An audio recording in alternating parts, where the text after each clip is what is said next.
shrah li sadri wa yassir li amri wahlul 'uqdatam min lisani yafqahu qawli. Hadirin dan hadirat seluruh jamaah salat subuh nyambung jamaah taklim di Masjid Al-Muhajirin Depok Dua Tengah yang semuanya senantiasa dimuliakan, diridhoi dan diberkahi Allah Subhanahu wa taala. Wabil khusus kepada para tokoh, para sesepuh, pengurus TKM, dan semua yang hadir. Tidak saya sebut satu persatu, tapi tidak mengurangi rasa hormat dan takzim saya kepada orang-orang soleh, orang-orang hebat, ya. Orang-orang yang Allah selalu mudahkan, ringankan kakinya untuk melangkah ke masjid, ya. Kata Rasulullah SAW bersabda, "Idza ra'aita rajulan ya'tadul masjid, fashhad bi annahu mu'min."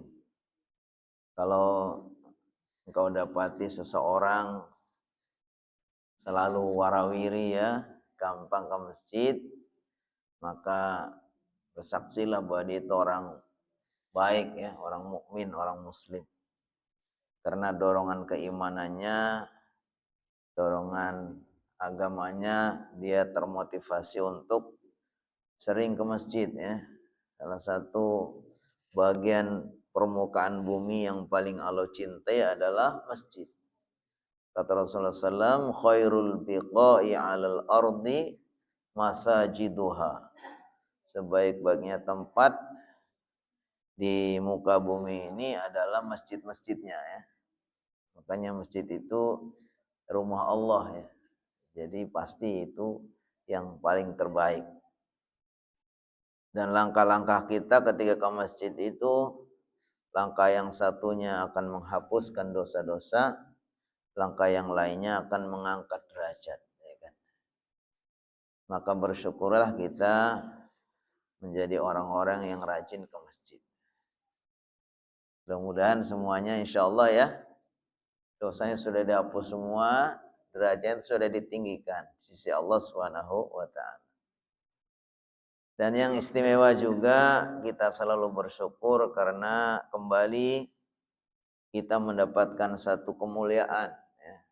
Kemuliaan untuk istiqomah bertolabul ilmi, istiqomah menuntut ilmu, mencari ilmu.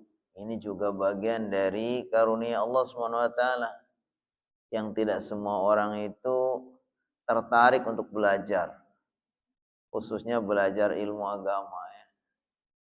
Kalau belajar untuk cari uang, insya Allah semua rajin tuh. Bayar mahal pun mereka itu kuliah untuk dapat S1 harus ngeluarin sekian, ya kan. Dapat S2 sekian, ya kan. Atau dia kuliah untuk mendapatkan pekerjaan, biasanya bayar mahal pun berani. Ya itu tidak asing, ya, karena memang semua orang cenderung seperti itu. Tapi ketika ada orang itu tertarik untuk belajar agama, mengorbankan waktunya, tenaganya, pikirannya, itu keistimewaan. Karena Allah Subhanahu wa taala berarti menginginkan dia orang yang paham agama. Dan ketika orang itu Allah berikan pemahaman agama, berarti Allah menginginkan dia itu kebaikan. Makanya kata Rasulullah SAW dalam hadis, man yuridillahu bihi khairan yufaqihu fiddin. Siapapun yang Allah kehendaki kebaikan, maka Allah berikan dia pemahaman kepada agama. Salah satu sarana untuk memahami agama, ya belajar, ya kan, ngaji. Maka beruntunglah orang-orang yang rajin ngaji, ya kan, insya Allah. Kita masih ngaji hadis arba'in. Ini hadis yang ke-20. Nah, arba'in artinya berapa? 40, ya. Hadisnya sebetulnya bukan 40 tapi 42. Jadi Imam Nawawi mengumpulkan satu kutaib. Kutaib itu kitab kecil terdiri dari 42 hadis. Karena beliau yakini 42 hadis ini dianggap hadis-hadis yang paling penting, yang disebut dengan Jawami'ul Kalim. Jawami'ul Kalim itu artinya ungkapan-ungkapan ya, berupa hadis-hadis yang pendek kata-katanya tapi mendalam artinya dan mencakup sangat luas sebagai pilar-pilar penting dalam kehidupan beragama. Maka ada 42 hadis beliau tulis dalam kitab yang sangat terkenal, fenomenal namanya. Kitabnya itu Al-Arba'in An-Nawawiyah. Isinya 42 hadis. Kita sudah sebagian kadang loncat-loncat juga pembahasannya, tapi kita akan membahas hadis yang ke-20. Kalaupun kita pembahasannya berurutan ini kita sudah separuh ya. Separuh kurang dikit ya. Hadis yang ke-20, al-haya'u minal iman. Al-haya'u itu artinya malu. Minal iman. Bagian dari keimanan seseorang. Jadi Masya Allah ya, siapapun yang Allah karuniakan malu, nah, itu adalah satu hal yang sangat istimewa ya. Karena Allah berikan kepadanya sesuatu yang mulia. Di mana malu itu bagian dari keimanan. Dalam hadis Rasulullah SAW mengatakan al-imanu bid'un wa sab'una syu'batan. Iman itu terdiri dari 70 lebih cabangnya. A'laha qaulu la ilaha illallah. Yang paling utamanya, cabang iman yang paling tingginya, yang paling istimewanya adalah mengucapkan kalimat la ilaha illallah. Gak ada yang lebih hebat dari itu. Karena kalimat ini adalah kalimat sekaligus ya, menunjukkan bahwa orang itu sebagai seorang beriman ya kan. Kalau nggak mengucapkan kalimat tauhid ini, orang itu menjadi kafir. Dalam artian ya bukan dia seorang muslim. Wa adnaha imatatul adza 'anit thariq. Yang cabang yang paling sederhananya, yang paling rendahnya adalah apa? Membersihkan imatatul adza 'anit thariq, yang membersihkan sesuatu yang mengganggu dari jalan. Termasuk mengutip sampah, termasuk mengambil sesuatu yang tidak perlu, umpamanya sesuatu yang sederhana ya, yang kita rasakan di masjidnya ada sampah sedikit, kita kutip, kita ambil. Itu termasuk, karena itu bagian dari cabang keimanan. Wal haya'u minal iman. Hadis ini diakhiri dengan wal haya'u minal iman, dan rasa malu itu bagian dari keimanan. Jadi kita akan bahas nanti temanya al haya'u minal iman. Dan baginda Nabi Muhammad SAW itu juga dikenal sebagai orang yang sangat pemalu. Makanya dalam hadis, kana Nabi SAW asyaddu haya'an minal adra fi hidriha. Wa kana idza karya syai'an arafnahu fi wajhihi. Dalam hadis seperti itu bunyinya. Adalah Nabi Muhammad itu orang yang sangat pemalu. Bahkan lebih pemalu daripada gadis yang sedang dipingit. Nah, dan ketika beliau itu tidak menyukai sesuatu, kami bisa mengenalinya dari wajahnya. Jadi roman wajahnya, raut mukanya itu langsung berubah kalau nggak enak gitu. Ini menunjukkan bahwa beliau itu sangat pemalu. Ada juga sahabat yang dikenal sangat pemalu, namanya sahabat Utsman. Dalam hadis diriwayatkan suatu ketika Rasulullah SAW sedang duduk santai gitu di rumahnya, tiba-tiba datanglah minta izin masuk Abu Bakar radhiallahu anhu. Ketika Abu Bakar minta izin masuk, Assalamualaikum, Waalaikumsalam, silakan. Nabi Muhammad posisinya tetap saja seperti apa adanya. Pakaiannya agak terbuka sedikit ya. Agak terbuka sedikit sampai ke agak atas gitu. Mungkin ke sebagian lututnya kelihatan atau kemana. Nabi Muhammad dalam posisi yang biasa saja ketika Abu Bakar masuk. Nggak lama kemudian minta izin untuk masuk juga Umar bin Khattab. Assalamualaikum, waalaikumsalam, silakan. Nabi Muhammad posisinya nggak bergeser, kayak apa adanya aja. Pakainya agak terbuka sedikit. Begitu datang sahabat Utsman minta izin mau masuk. Assalamualaikum. Nabi Muhammad langsung waalaikumsalam, langsung posisinya berubah. Nih yang pakainya tadi agak terbuka langsung agak ditutup. Kenapa? Karena Baginda tahu ini Utsman itu orang sangat malu. Melihat kita nggak pakai baju atau itu, beliau enak sendiri. Nah, ternyata rasa malu itu bagian dari keimanan dan itu karunia Allah SWT. Kita baca hadisnya. Al-haya'u minal iman. Rasa malu adalah bagian dari keimanan. An Abi Mas'udin Uqbah bin Amrin al-Ansari al-Badri. Dari Abi Mas'ud. Abi Mas'ud artinya bapaknya Mas'ud. Ini nama kunyah. Jadi kalau orang Arab itu kalau memanggil nama dikaitkan dengan anaknya atau dikaitkan dengan dinisbatkan ke anaknya atau ke bapaknya namanya nama kunyah. Jadi dalam bahasa Arab itu dikenal ada 3 macam nama. Nama kunyah yaitu nama yang dinisbatkan kepada anak atau bapak, keluarga. Kemudian ada nama laqab. Laqab itu gelar. Nah, gelar itu seperti namanya Khalid bin Walid dikenal namanya apa Asadullah. Singanya Allah namanya. Itu nama-nama gelar yang diberikan karena prestasinya atau karena peristiwa tertentu. Ada nama asli disebut Ismun Karim atau nama Karim. Itu nama aslinya. Jadi nama kunyahnya Abu Mas'ud. Nama aslinya Uqbah bin Amirin. Uqbah bin Amrin. Uqbah anaknya Amr.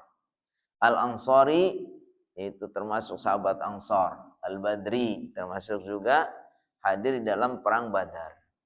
Radhiyallahu anhu. Semoga Allah meridhai.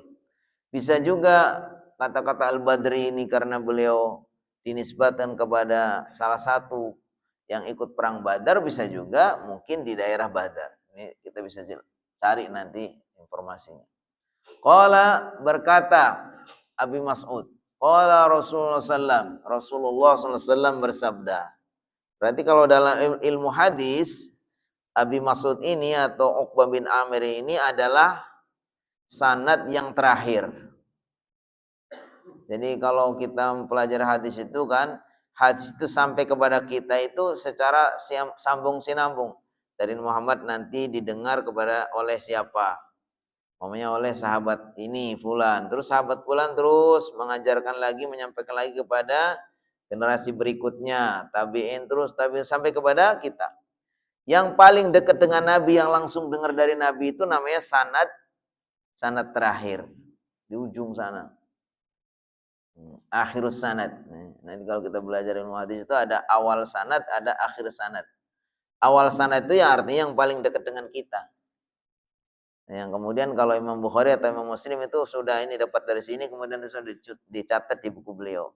Sedangkan akhir sanad itu adalah orang yang paling dekat dengan Nabi atau yang dengar langsung dari Nabi Muhammad SAW. Rasulullah SAW bersabda, Inna mimma adrakan nas, inna mimma.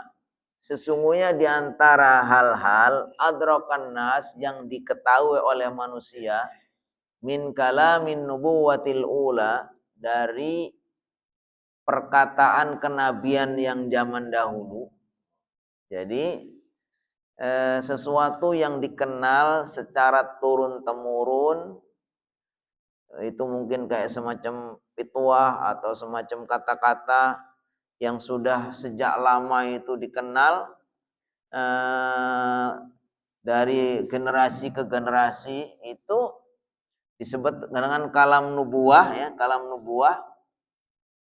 Yaitu dikatakan inna mimma adrakan nasu min kalamin nubuwatil ula, di antara kata-kata pituah yang sudah dikenal oleh manusia dari zaman kenabian dahulu sampai zaman Nabi Muhammad SAW terus sampai ke kita. Apa kata-kata itu? Idza lam tastahi, ketika engkau tidak malu, fasna ma syi'ta, maka lakukanlah apa yang kamu suka. Jadi kata-kata ini ternyata bukan sembarang. Ini perkataan yang sudah dikenal sejak zaman dahulu kala nabi-nabi di awal-awal. Dan itu sampai kepada kita. Kata-kata apa? Kalau kamu nggak punya rasa malu lagi, kamu nggak ada rasa malu, silakan kamu lakukan. Jadi kata-kata ini nggak sembarang ya. Kalau kamu nggak punya rasa malu, lakukan. Para ulama mengartikan ini bisa bermakna pertama, benar bahwa harusnya orang mukmin itu yang dia itu punya keimanan, yang dengan imannya itu harusnya dia punya rasa malu. Ketika kita mau melakukan sesuatu dan kita tidak ada malu, berarti ya memang itu perkara yang boleh dilakukan. Jadi di sini kita dianggap bahwa standar atau tolok keimanan kita ini, standar rasa malu kita ini menjadi standar batasan apakah itu sesuatu yang boleh atau tidak. Harusnya begitu. Maunya kita sebagai seorang mukmin yang baik, yang punya rasa malu yang wajar dalam artian dia normal, orang yang sehat. Kalau kita ngelihat sesuatu dan kita ingin melakukannya itu kita nggak perlu ada rasa malu, ini berarti sesuatu yang mubah. Ini makna yang pertama, bahwa keimanan seseorang itu bisa menjadi tolak ukur apakah sesuatu itu boleh dilakukan atau tidak. Karena harusnya orang yang beriman itu ketika dia mau melakukan sesuatu yang tidak baik itu harusnya malu. Gitu. Maka ketika dia sudah nggak ada perasaan malu, berarti ini perkara yang mubah. Karena kalau dalam kaidah itu al aslu fil asya'i al ibahatu. Segala sesuatu itu hukum asalnya itu boleh. Illa idza dalla dalilu ala khilafi, kecuali ada dalil yang melarang. Jadi kalau kita melakukan sesuatu hukumnya ya silakan. Nah, hukum-hukum dalam kehidupan kita, makanan, minuman, perbuatan itu hukum asalnya semuanya boleh. Kecuali ada dalil yang melarang. Gitu. Jadi ini makna yang pertama, bahwa kalau engkau tidak malu maka lakukanlah apa yang kau suka. Itu artinya sebagai tolak ukur, harusnya rasa malu itu menjadi standar apakah perbuatan itu memang baik atau tidak. Harusnya kalau orang mukmin itu kalau dia perbuatan tidak baik harusnya dia malu. Maka kalau sudah tidak ada rasa malu maka silakan lakukan. Itu makna yang pertama. Makna yang kedua ini adalah litahdid. Litahdid itu adalah semacam ancaman sebetulnya. Kayak semacam ungkapan yang ya sebetulnya ucapan-ucapan. Kalau kamu berani ke sini, saya bunuh kamu umpamanya. Itu sebenarnya seperti itu.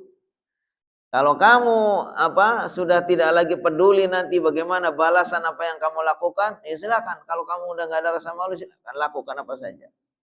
Itu makna yang kedua. Dua-duanya bisa dimaknai yang benar. Artinya bisa juga benar, ya kan? Yang pertama itu sebagai standar juga benar. Yang kedua sebagai ancaman. Kalau kamu sudah tidak ada rasa malu lagi, silakan lakukan apa yang kamu suka. Tapi kamu tahu sendiri nanti akibatnya. Kan begitu. Jadi dua-duanya itu maknanya benar. Dan ini adalah kalam nubuwah al-ula. Artinya ini adalah bentuk kata-kata ucapan yang bukan sembarang. Ini kalam nubuwah itu kenabian. Jadi bukan berangkat dari nasihat para leluhur yang bukan nabi, bukan, atau fatwa-fatwa tertentu, bukan. Fatwa seorang pujangga, seorang tokoh, bukan. Ini adalah kalam nubuwah. Dan setiap nabi itu ketika dia menyampaikan sabda itu enggak sembarang. Tidak timbul dari hawa nafsunya, tapi itu dari Allah. Makanya kata Allah Subhanahu wa taala, "Wa ma yantiqu 'anil hawa in huwa illa wahyun yuha." Tidaklah Nabi Muhammad itu berucap karena hawa nafsunya. In huwa, tetapi ucapan Nabi itu wahyun. Itu wahyu dari Allah yang diberikan. Jadi ini perkataan yang tidak sembarang ya.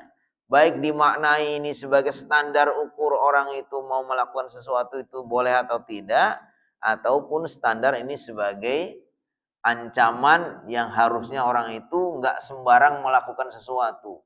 Tapi harusnya ketika orang mau melakukan sesuatu itu harusnya apa? Harus diperhatikan.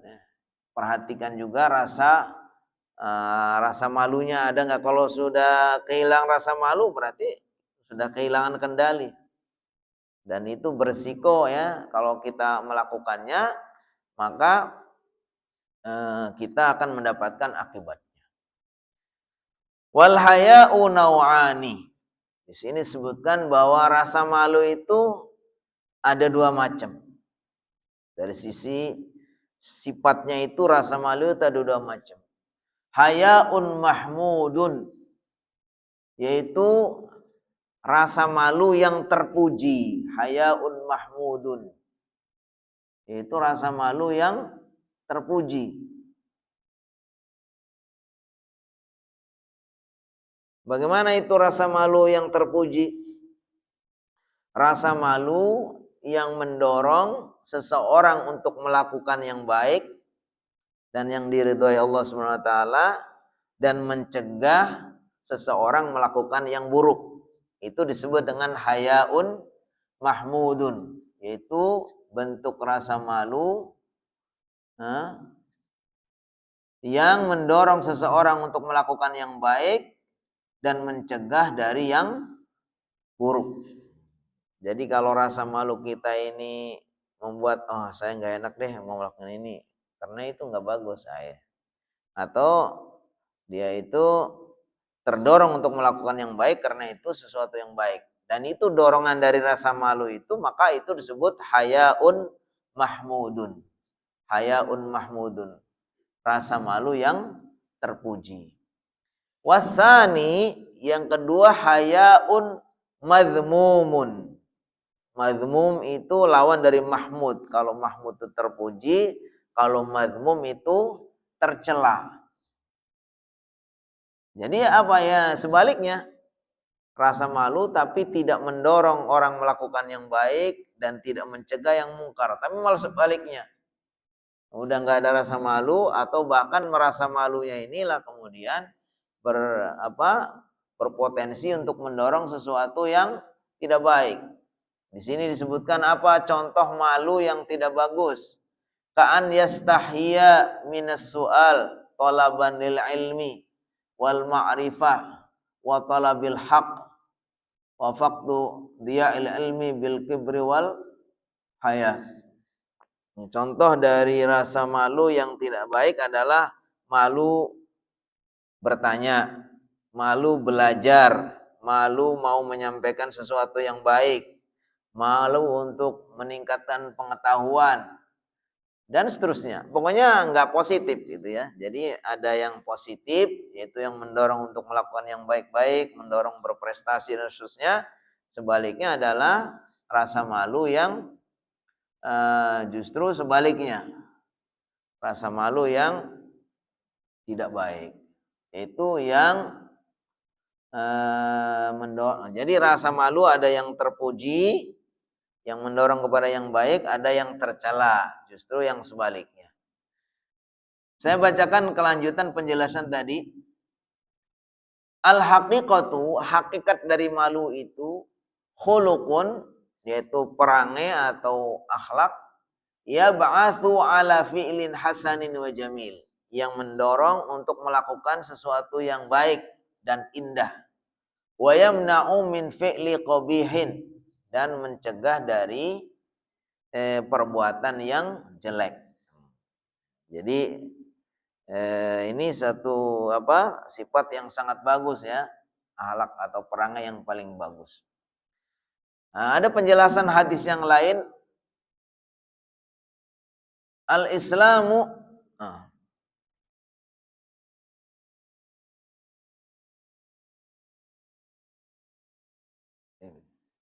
Baik. Ini menunjukkan bahwa tadi malu adalah bagian dari sifat yang atau akhlak yang sangat mulia, dan ini merupakan akhlak Islam, khuluqul Islam.